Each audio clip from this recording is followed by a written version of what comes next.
So hi guys, తిరుపతిలో అయితే evenings మంచిగా వర్షం పడుతుందన్నమాట. సో ఇంత మంచి ఈవినింగ్ని ఎవరు మిస్ అవుతారు చెప్పండి. సో అంత గాలి వస్తుంది. ఇంకా ఇంత వర్షంలో పానీపూరి తింటే ఉంటుంది చూడండి. అంటే లేడీస్ అందరికీ అందుకో పానీపూరి అంటే చాలా ఇష్టము. సో దాంతో మనకి చాలా మంచి అనుబంధమే ఉందనుకుంటా.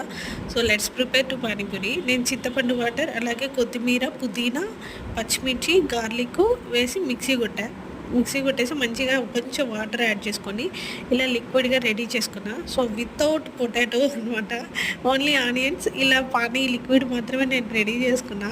సో టేస్ట్ అయితే మాత్రం చాలా బాగుంది. కొంచెం చాట్ మసాలా అలా వేసేసుకొని యాడ్ చేసుకోండి. అండ్ ఇప్పుడు వచ్చేసి మనం పూరీలు ఎలా చేస్తామో చూసేయండి. సో రెడీమేడ్ పూరీస్ ఉంటాయి కదా, నేను లిటిల్ బిట్ ఆయిల్లోని ఇవన్నీ వేయించాను అనమాట. ఎక్కువ ఆయిల్ తీసుకోను, బట్ ఎప్పుడైనా ఆయిల్ ఫుడ్ తినాలి అనిపిస్తే ఇలా లిటిల్ బిట్ ఆయిల్లో ఫ్రై చేసుకుంటూ ఉంటాను అనమాట. సో మనం రెడీమేడ్ పూరీలే కాబట్టి వితిన్ 1 మినిట్లో పానీపూరి రెడీ అయిపోతుంది. సో ఇక్కడ చూసారా, నేను ముందుగానే చాలా పూరీలు వేయించి పెట్టాను. సో మీకు చెప్తుంటే నాకు ఇప్పటికి కూడా ఊరిపోతుంది అనమాట. అంత బాగుంటుంది పానీపూరి. సో ఇంట్లో చేసుకునేదానికన్నా బయట టేస్ట్ వేరే లెవెల్ కదా. సో మీరు కూడా ఎప్పుడైనా అలా ఫీల్ అయ్యంటే కింద కామెంట్లో చెప్పండి. సో మనం వచ్చేసి ఇప్పుడు పానీకి పూరి ప్రిపేర్ చేసాం.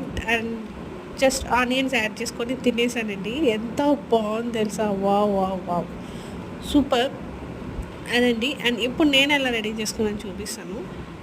Take 1 puri and whole. And next వచ్చేసి దాన్ని ఆనియన్స్ వేసుకోండి. నేను చెప్పే కదా వితౌట్ పొటాటోని, జస్ట్ ఎప్పుడైనా క్రేవింగ్స్ మరీ ఎక్కువగా ఉన్నప్పుడు తినాలనిపిస్తే ఇలా అనమాట. సో ఆ లిక్విడ్ ఈజీగా దాంట్లో వేసేసుకొని తినేసేయడమే. టేస్ట్ అయితే చాలా బాగుంది. మీరు ఎప్పుడైనా ట్రై చేస్తే కామెంట్లో చెప్పండి. Bye guys.